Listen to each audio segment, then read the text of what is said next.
Show the people your hat. Yeah.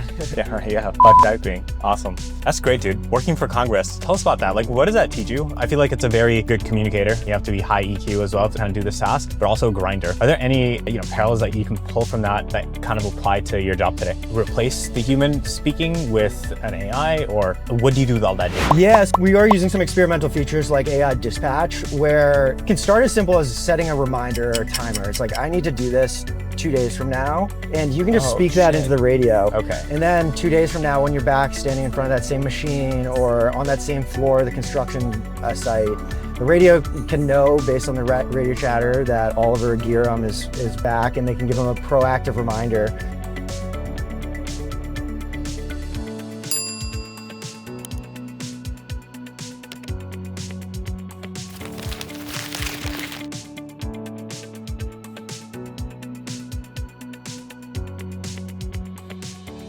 Oliver, what's up, man? How you doing? Giram's pleasure. Thanks for coming on. I feel like we've been trying to do this for a couple of weeks. Glad that we found time to finally do it. Yeah, it's great. These cars are so cool. They got stars in the ceiling. Yeah, it'll blow your mind. First time in a Zoox, yeah? Yeah, first Awesome. time. Well, let's talk about your business. I feel like you have one of the coolest businesses I've seen out there. It's not very traditional. You guys are in hardware, but my understanding of it is there's a lot of voice data out there, but there's a segment of voice that doesn't go through cell towers. It doesn't go through Wi-Fi. It goes through old school radio.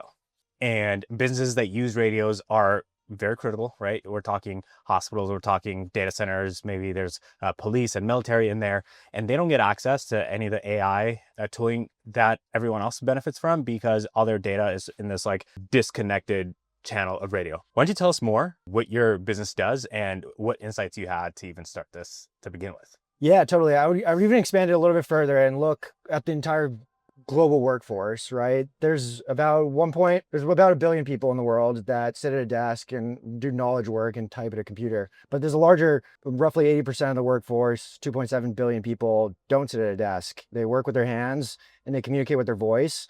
But since they don't type or have access to a keyboard, they don't really have an interface for software. And AI in its current form is a software-based tool. So our mission at Memo is to be able to give these people that don't work at a desk and work with their hands the ability to communicate with software. And first, we're going through the two-way radio, which is the most commonly and most reliable voice communication device used today in these critical industries like you mentioned. Gotcha. Let's talk about the radio industry. First of all, like what was the insight that led you to start there? Because like the grand vision that you shared, much bigger than radio. Why'd you guys start there? Yeah, so it actually in a roundabout way, we started with this Bluetooth button microphone device, almost similar to the one I have clipped on my seatbelt here. And we had started giving the device out to people, and the one piece of intelligence from this user feedback was it wasn't as reliable as they would have hoped. Sometimes they clicked the button to speak and the button was disconnected, or the speech didn't get reliably to the computer. So kind of took a step back and looked at the industry map and what is the most reliable way to transmit voice. And this 80-year-old technology called the analog radio or the two-way radio or the walkie-talkie is used pretty universally today because it's reliable, and you can use it in a mine, you can use it in a data center, and they always work. So the premise was basically unlock that technology by looping it through a computer. That makes sense. And my understanding is that your co-founder actually has a lot of experience with radios, right? Yeah. Tell us about him. How'd you guys meet, and what was like his contribution to all of this? Yeah, so Ramsey and I have been like great friends. We grew up together. I like to say we ate the same sand. He's been an amazing thought partner sort of as I was been along this startup journey myself. And he, in a roundabout way, ended up working for a radio distributor, one of the largest dealers in the US, and really was able to kind of coach me as we were thinking about how to integrate and bring this software to mining, hotels, warehouse manufacturing. He was an amazing thought partner and knows the industry like the back of his hand. So it's been great to connect us to the customers that use the radios today. Got it. Let's talk about the product itself for like in a little bit more depth, and then I'd love to learn about the radio industry and how the hell you even sell to that. Okay, so walk me through what exactly you guys built. Also, what's the name of the product that you sell? It's called Memo. It's a node. It is a node or a base station that we install on site. It ingests radio traffic across the entire site. So in the example of a data center might use 5 to 7 radio channels. We analyze a set amount of the spectrum and filter it based on the set frequencies that they have, and then route that through the computer and have AI process it in whatever form factor that the customer wants. So some people want end of shift handoff notes. Some people want live routing so that they can open and close Jira tickets. And there's like a software piece where you let the customer like configure what to do with this data, but essentially you like turn all the voice into transcripts and then do whatever afterwards with it. Yes, precisely. Get the speech into the computer and then let the customer decide what the speech does. Okay. Is there an industry out there that uses the majority of radio out there, or is it like pretty fragmented? It's pretty fragmented, and it's been an interesting kind of go to market because different industries rely on radios to different degrees. Like if you look at the mining operation, that is really connectivity deprived. So there might be in a remote oil rig in the middle of the Indian Ocean, connectivity is a problem for them. So they rely so heavily on these radios. Like a small hotel operation, for example, they may use radios, but they may use them to a lesser extent. So a part of the go-to-market strategy for us has been to identify where are these radios critical infrastructure and really lean into those segments of the market, because that's where the most value is. Gotcha. Tell me more about the radio industry. Like, who are the players? How does it operate? Yeah, so the radio industry is largely run by Motorola, who is a bit mobbish in that they sell radios to the value-added distributor, who is 4 or 5 of them in the US. They hold inventory and pair radios with other products, complementary products like pagers, for example. The value-added distributor then sells to more regional dealers, and then the regional dealer ends up selling to the end customer. So if I go to Motorola today and say, could I buy 100 radios? They tell you to kick rocks and send you to one of their dealer partners. It's similar to how vehicles work, maybe like outside of Tesla. Is that how you describe it? Yeah, very similar, where if you don't go to Toyota corporate to buy a Toyota, you go to the local dealer. And is there a reason why there's only one supplier, or like single majority here? Because like I feel like it's the technology is simple enough, has been around for long enough, you'd see a lot of competition, but that's not the case. Yeah, there is competition, but it is really this almost winner take all market as far as brand and reliability goes. And that's what, if you look at the Motorola, you can go to a customer, right, and sell, say, this radio and this radio cost the same. This one's even a little bit cheaper. The second one's a little bit cheaper and may have even improved functionality, but 10 out of 10 times, the customer more or less, 9 out of 10 times the customer goes with the Motorola, because it has built this amazing brand and reputation on reliability as the radio, the form of communication, it always works. That makes sense. Has the radio itself changed over the last 80 years, or is it like still a traditional, like you press the button and you switch to it? Surprisingly, not much innovation. And part of it goes back to these big radio distributors. They are incentivized to sell more expensive radios or more volume of more expensive radios. So they're not really interested in unlocking value at the lower tiers. You can buy anything from a $150 radio to a $4,500 radio. And okay. Yeah. What's the difference? The $4,500 radios have cellular, Wi-Fi, and Bluetooth in them, which, believe it or not, in a lot of these places is redundant features. But then there's encryption, is important encryption stuff as well. That makes total sense. Okay, so you and your co-founder start this business. You have some early customers, and I think like one of the bigger distributors in the space is piloting your product. Is that correct? Yes. Can you walk me through how that deal is closed? What did you tell them? And did they understand the value prop immediately, or? Yeah, they understood the value prop immediately because, and it's also to their benefit, right? These dealers sell a high volume of these radios, and they're a CapEx expense for the purchaser. So it's a one-time sale, and the dealer therefore gets a little bit of margin on what ultimately goes back. Most of the revenue goes back to Motorola or the big radio companies, and the dealer gets no recurring revenue on the radios that they've sold. So our product, we can sell to the dealer and say, you'll get 25% cut on all the sales you make of this product, and you get to unlock your existing installed base of radio customers. Have you sold any of these yet, or just pilot programs? We have one active deployment, and then we're building towards 2 more. One has like a 10-unit construction company deployment, and then another one in a data center. And how do you build the units themselves? Yeah, so there's 2 ways. One is literally just, it's a NVIDIA GPU that we quite literally plug into one of the radios, and that covers one channel. And then for more advanced deployments, or ones with more channels in operation, so 5+ channels. What we do is we use software-defined antenna radio setup that does the heavy lifting of the RF work in order to ingest the spectrum that the customer is using. Okay, yeah. I mean, that makes total sense. If you're out in a rig somewhere, you're not going to have access to the internet. Like all the AI needs to run locally in that node that you're selling to your customers. Yeah, and we operate entirely on-prem, on device. So all the intelligence, none of the intelligence leaves the customer's site unless they wanted to. If they want to use cloud-based features like database or like cloud apps, we can definitely connect into those.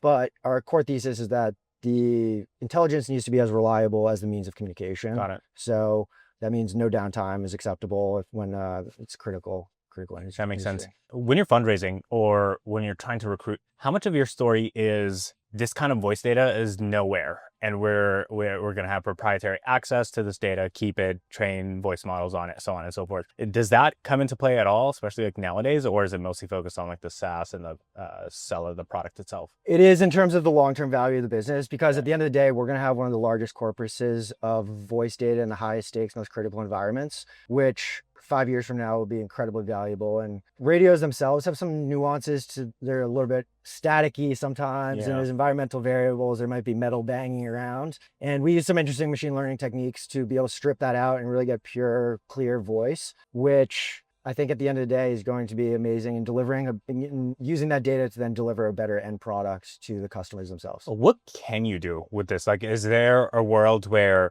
we replace the human speaking with an AI, or like what do you do with all that data? Yeah, so we are using some experimental features like AI dispatch, where if you it can start as simple as setting a reminder or a timer. It's like, I need to do this 2 days from now, and you can just speak that into the radio. Okay. And then 2 days from now, when you're back standing in front of that same machine or on that same floor, the construction site, the radio can know based on the radio chatter that Oliver Giram is back, and they can give him a proactive reminder. And you'll hear it on the radio. Yeah, and that's pretty awesome. The AI dispatch will speak back to you over the radio. What I actually find interesting about the radio experience, or just conversational experience in general, is that it's two-sided, right? Even in this podcast, there's the speaker and a listener, and we alternate and switch. Fundamentally, with the product, we're building it more as a listener than a speaker for now, because you learn more when you listen. And in a lot of these industries, they don't want AI telling them what to do right now. And maybe when the product kind of validates itself over time,